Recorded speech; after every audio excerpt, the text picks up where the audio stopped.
السلام عليكم ورحمة الله أصحاب تقييمها بدن ما أنت وحي رياكشن كبحين دونا عبد الكريم على الشاح ومركزي أهريسي كهذلي كبحيتان كفنكيسة يعرميه برهب بشدة وريقي وحان كاعصنيا حدي أي تهي مركي أهريسي channelكي وكاسو هربخو إنا سبسكرايب تصارتو مقالكنا haddii aad bogto allay garayso kale commentigana waxay reegaaga aad ku reebto sidoo kale waxaan halka ku soo dhigi doonaa Instagram-kiga waad soo follow garan kartaa waayahay haddana waxaynu dul tagi doonaa shakhsigan Cabdikariin Cali Shaah oo ka hadlay arrinkii fanka baan ka baxay iyo baan ka fariisanaya ana waxaan oran karaa Somaliland Hargeysa waxay u leedahay taalan oo Ilaahay u hibeeyay in uu filnaan Soomaaliyeed oo kasto soo heesa ama cid kasto soo heesta dawadayaal waxa haatan dhinaciga taagan fanaanka caanka ah waqtigani intaas wuxuu ahaa hor u dhac yareed barnaamijka aynu islaagna hadda barnaamijka bilaabay fankiisu ka talaabay qaaradaha qeyga Soomaalida waa Cabdikariin Cali Shaah Cabdikariin ugoreyn waa ku soo dhaweynaya Horyal TV Cabdikariin oo dhawaan fariin ayaa bulshada la wadaagtay dabcan iyo taageerayaashaadaba fariintaasi oo balanteedu ahayd 4 bisha August oo ku beegan habeenimada caawana ku aastaysan dabcan dad badan baa fariintaasi u dhagtaagay bahada caawa fariinta maxad bulshada waxa weeyaan oranaysa Cabdikariin aad baad mahadsantahay adiga iyo Horyal TV ba sidii aan markii hore u sheegnay bulshooyinka reer Somaliland gaar ahaan Hargeysa معاو أي تهاي جمعة مال الخميسة بشنا أفر أي تهاي وحي بلنتي إنه هاي شوقي أنا قلت لك لي سمر شو وهرنتيسا وعاوة إسلام مقال كمرك أوضوية وحاودي الجروبية شوقي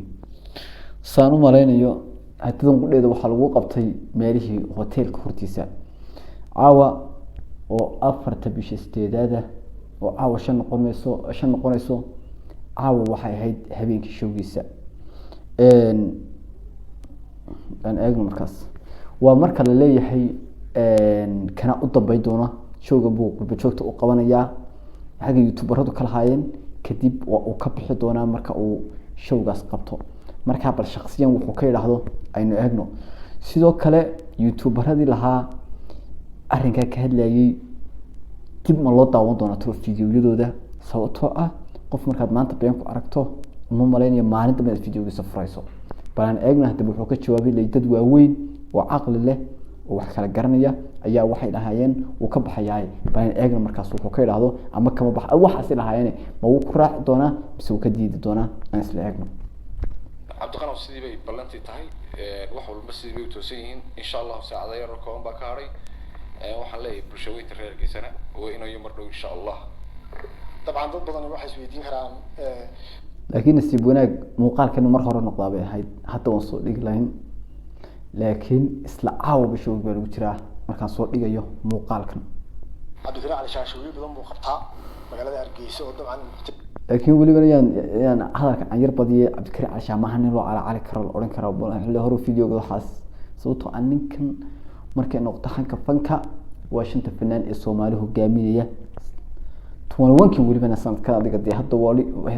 sanadka wali ma si kala bixinay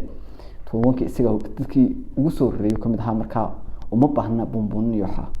inuu dambeeyay bees waayna ka dhaca muxuu kaga duwanaanayaa waxa weeyaan showgeedii hore loo qaban jiray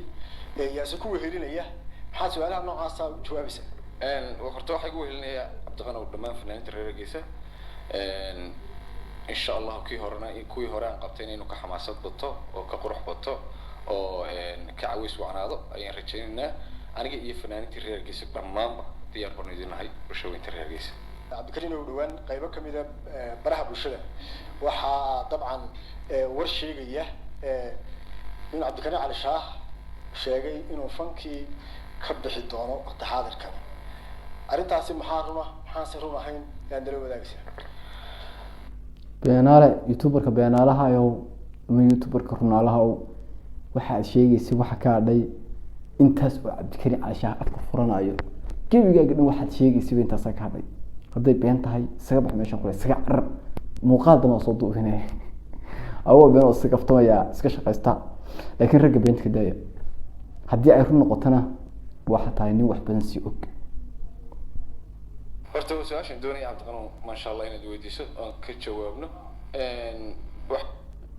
ها ودونيا sababtoo wuxuu isdaawaday isagoo leeyahay Cabdikariin Cali Shaah wuxuu ka baxay fankii kadib markii ay la timi mucjiso waxa uu showgiisa u dambeeyay si qaban doonaa afar qurbo jooga waxa uu si urursan doonaa $20,000 kadibna fanka saas ku macsaramin doonaa sidoo qol jiifas daawanay amba iska qaylaydiya ma meelisa ilaahay iska joogayde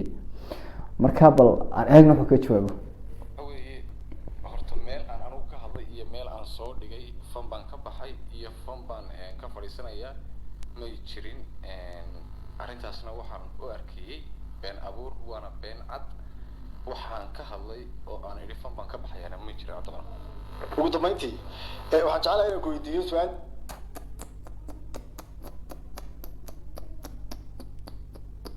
alla maxaan daawanaynaa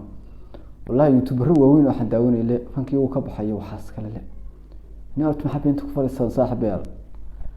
روح على عكتها ماشي كده نسك حرانت مننا وحاسم قروح فينا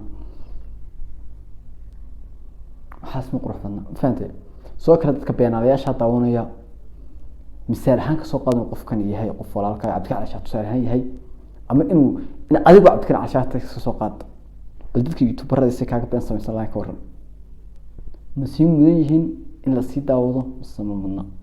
runtu waxay tahay ma mudna in la daawado runtu waxay tahay ma mudna in la daawado ragaas badan ay dadku isweydiiyaan dabcan taageerayaashaada in badan oo kamid Cabdikariin Cali Shaah oo haatan kamida xidigaha fanka dabcan waxa weeyaan waqtigani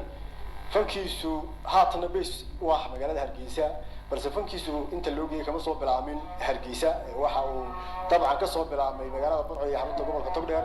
waxa xusid mudan intii aad timi magaalada Hargeysa in fankaagu waqtiyadaasi uu soo shacabxay adiga iyo saaxiibo kale oo fanka saaxiib ku tihiin oo daayirta haatan waxa weeyaan Hargeysa iyo Soomaaliland ba xidigaha fanka u ah qayb badan oo kamid ah horta maxaa sabab u ah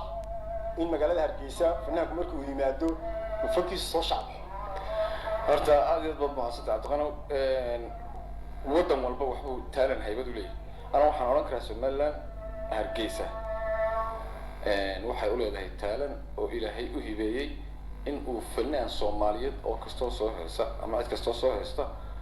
Hargeysa hadii aan Hargeysa iman oo aan ka heesin aan fankiisu hirgelin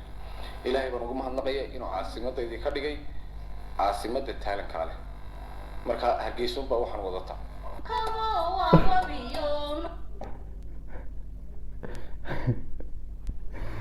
والله ورنتيسا ويجرتا Hargeysa waligeed waxay ahaan jirtay hoygii fanka soo kale way jiraan youtuber kale iyagana magacsiiyeen Hargeysa iman Soomaali ah laakiin majority youtube markay noqoto Hargeysa waa meel ku suntan markay xagga fanka noqoto fankeedu waa meel aad iyo aad u sareeyo ama Soomaali dhulka ay degto oo dhan Djibouti iyo Soomaaliya tahay iyo hadii Soomaali galbeed tahay waa meesha la oran karo waa fanka meesha uu asalka Hargeysa hadii abwaanin tahay hadii ay fanaanin tahay adiga waa meesha aad iyo aad adigu aan oran karno fanaanta ugu badan way ka soo baxeen waana magac ay kula baxday hoyga fanka aad iyo aad oo maastii muuqaalka inta soo gabagabeynaya waxa ka codsanay please like iyo share iyo subscribe inaan muuqaalka isku darto hadii Ilaahay awood leh oo yiraahdo